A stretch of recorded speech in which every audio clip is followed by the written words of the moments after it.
Vélo conseil, le conseil du conseil du conseil dans le vélo et le conseil du vélo. Alors voilà, j'interviens rarement, mais j'interviens de temps en temps quand j'ai des choses à dire. En ce moment, je ne fais pas de vélo parce que c'est les 3 mois où je fais une pause. Alors c'est dû au temps, c'est dû aussi au boulot parce que au mois de décembre, je ne peux pas risquer de me casser une jambe ou de tomber. Enfin, ça me retarderait beaucoup dans ce que j'ai à faire. Voilà. Donc, explication. Voilà, j'ai croisé aujourd'hui un coursier à vélo qui avait un vélo un peu particulier. Alors, ce qui est bien dans les vélos électriques, c'est que bah, ça permet beaucoup plus de design qu'un vélo. Alors déjà, les vélos classiques cherchent beaucoup de design pour garder la rigidité des tubes et tout ça. Enfin, tout ça en fonction des matériaux et tout ça. Mais là, on est sur un vélo électrique. Le vélo électrique permet encore plus de possibilités parce que le vélo électrique, bah, comme il y a assistance électrique, donc il n'y a pas ces contraintes de poids, il n'y a pas ces contraintes voilà, d'efficacité au pédalage, tout ça, on s'en fout un peu. Ce qui intéresse, c'est qu'il soit funky, le vélo. Alors là, vous allez voir, je vais incruster le vélo dans l'image. Vous allez voir le machin, c'est quand même assez particulier. Alors, ce qu'on voit déjà, c'est qu'une fourche, alors déjà sur un vélo électrique qui sert en ville, quel est l'intérêt de tout ça? On voit déjà, première chose à d'abord, qui est visible, ça va être les roues. Les roues sont intéressantes parce que les roues à bâton. Alors, la roue à bâton, est-ce une bonne idée, une mauvaise idée? Spinergy avait fait des roues à bâton à l'époque, qui étaient ultra légères, ultra chères aussi. Bon, c'est normal, hein, nouvelle technologie en carbone magnifiques qui ont été interdits rapidement par l'UCI parce que ça devenait un peu la moulinette à couper les concombres quand tu passais la main dedans. Donc un peu dangereux si tu veux quand tu te casses la gueule et ça avait tendance à casser quoi. C'était le problème de l'époque. Bah tu casses, tu vas pas plus loin quoi. Voilà, t'appelles le moment, au secours, tu viens me chercher. Bon, dommage mais ultra efficace. Voilà, donc, et aérodynamiquement et plein de choses. Là, on a des rouleaux à bâton donc, qui ressemblent vraiment à pas grand-chose. Question aérodynamique, ça n'a pas l'air très intéressant.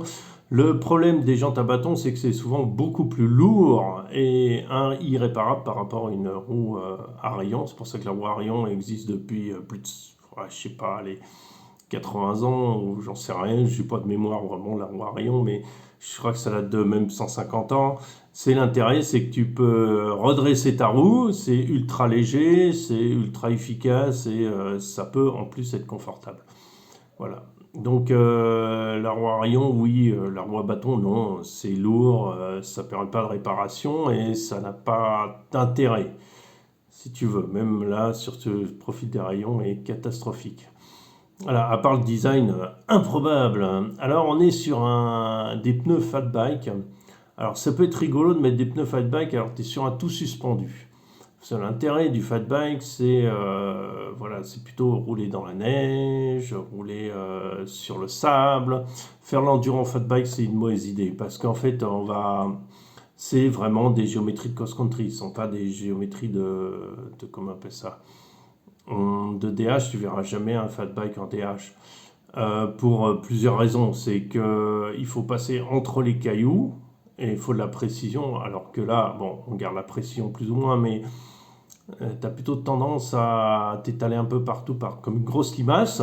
J'ai essayé, c'est pas mal, c'est intéressant, ça roule quand même bien hein, par rapport, mais il faut vraiment du trop de gamme pour avoir un poids bien contenu et des roues super light. Donc là, c'est pas le cas.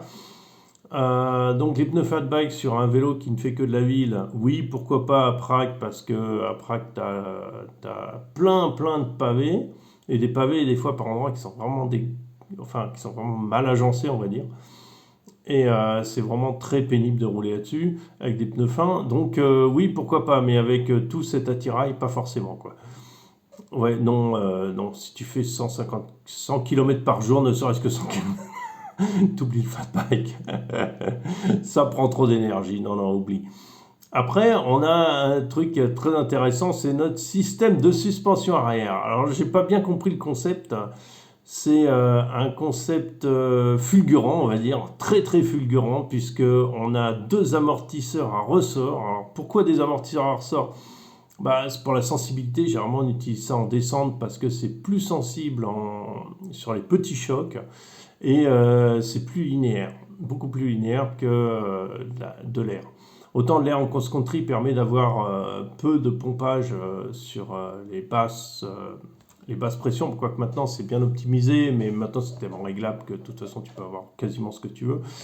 Et du coup, euh, d'accord, pourquoi pas? Pourquoi pas mettre du confort en plus des pneus fat bike? Enfin, faut voir combien ils étaient gonflés, hein, les pneus fat bike. J'ai pas regardé personnellement. Après, s'il a mis 4 barres, ça n'a pas grand intérêt. Après, on a. Qu'est-ce qu'on a? Alors, je comprends pas le système. Si on te met deux gros amortisseurs de mobilette énormes, super lourds, qui doivent être, je sais pas, 1 kg la pièce, 800, 1 kg. Visuellement, c'est comme ça que ça me paraît. Plus encore un renvoi avec un bras oscillant et un amortisseur central. Alors là, je sais pas. Là, je sais pas du tout.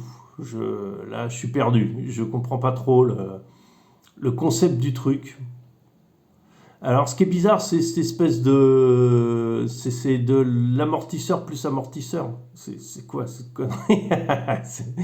Soit t'en mets qu'un, tu gagnes du poids, soit tu mets les deux pour perdre du poids, mais pour que ce soit peut-être plus efficace, quoi, c'est pas dit. Mais bon, tu fais pas ça comme ça. Après, c'est une espèce de poutre octogonale super longue, coupée à la hache. Bof, au niveau design, c'est pas très très beau, c'est pas très gracieux le machin. Après, ce qui est marrant, c'est que tu as un petit coussin confortable pour mettre un passager. Alors lui, il s'assit sur le bras oscillant. Ce qui est ouais. Ouais. Alors, du coup, ouais, pourquoi pas? Mais tu t'assis sur le bras oscillant. Mais bon, c'est pour ça peut-être que tu as t'as la deuxième suspension. C'est qu'en fait, t'as la suspension, le gars est suspendu par rapport à la roue et suspendu par rapport au cadre. Ouh, c'est conceptuel, hein, c'est conceptuel. C'est très massif, c'est très lourd. On est autour de 43 kilos, il m'a dit, le gars m'a expliqué. Bon, après, moi, ça me fait toujours rire parce que on trouve des concepts vraiment très particuliers, très badass. Enfin, c'est le Hummer, le Hummer le, le Hummer du VTT électrique. Alors pourquoi pas? Après, un Hummer c'est ultra efficace dans le désert. Alors, forcément, c'est très large parce que ça doit passer dans les traces de, comment on appelle ça, des tanks. C'est pour ça que c'est aussi large. C'est pour ça que je parle du H1 hein, qui est vraiment le Hummer, hein. Les autres, c'est des déclinaisons pour les particuliers. Ce qui est énorme, c'est la transmission, le poids du moteur, machin. Il faut un permis camion parce que déjà à vide, il fait 3 tonnes 5, je crois, quasiment. Une consommation de folie, mais bon, le Hummer, c'est ça, quoi. C'est rouler vite dans le désert, quoi. Après, c'est pas trop mal dans la caillasse, mais c'est tellement large et tellement long que, bon, ça va être limité rapidement en passage crawler, enfin, scale crawler, parce que tu vas toucher le fond très très vite et tu vas toucher ton pont très très vite. En face, pas des ponts à l'avant ni à l'arrière. À l'arrière, peut-être c'est un pont, je sais plus sur le mur. Bon, bah, c'est à peu près l'idée, quoi. C'est faire un truc inefficace dans un but inefficace et dans un concept complètement délirant. Voilà, donc après le problème du poids, si tu rajoutes 20 kilos sur un vélo électrique, parce que ça fait déjà 20 kilos, donc si tu rajoutes encore 20 kilos, pourquoi pas? Mais toujours le problème en électrique, c'est que tu as toujours alors ça concerne les voitures aussi, hein, c'est exactement la même. Tu prends une Tesla qui fait 2 tonnes, t'enlèves la moitié des trucs électriques débiles qui servent à rien. Voilà, et Dieu sait s'il y en a là-dedans, hein. T'enlèves des éléments, enfin t'enlèves la moitié de la voiture, quoi, et t'arrives à 1 tonne, tu doubles ton autonomie quasiment. Quasiment. Et surtout, tu vides les vides électriques, toutes ces conneries-là, il faut les virer pour que ça consomme beaucoup moins. Et d'ailleurs, quand tu traverses l'Allemagne, ce qui est rigolo, c'est que toutes les Tesla qui ont comment ça, euh, le- qui ont l'argument de vente que ça a plus de puissance qu'une Porsche. Alors oui, c'est vrai, normal, moteur électrique, hein, moteur électrique a moins d'inertie, moins de pièces en mouvement, il est en direct. Tu peux même être en direct carrément sur les roues, quasiment. Et donc oui, oui, forcément, le vélo électrique a une meilleure accélération qu'une Porsche. Ça, forcément, c'est de la physique. Mais après, tu les vois rouler à 110 sur l'autoroute pour essayer d'arriver chez eux, c'est à pisser de rire. Mais bon, chacun fait ce qu'il veut, chacun aime ce qu'il aime, et ça là-dedans, je ne peux pas rentrer. Mais bon, il y a des choix qu'il faut un peu réfléchir avant de choisir ces trucs. Voilà, c'est tout. C'était pour rigoler sur ce concept improbable à la vélo conseil. Donc je voulais vous en parler. Donc mon conseil à moi, puisque c'est vélo conseil, achetez pas ça. Surtout, n'achetez pas ça. Ça doit être cher, hein, ça doit pas être efficace et ça doit pas servir à grand chose. À la limite, il y a des marques pas trop chères qui offrent dans les vélos électriques à 1000 euros qui font peut-être que 50 km, 60 km. Mais pour la plupart des gens, ça va largement suffire. Ciao, ciao, bonne journée.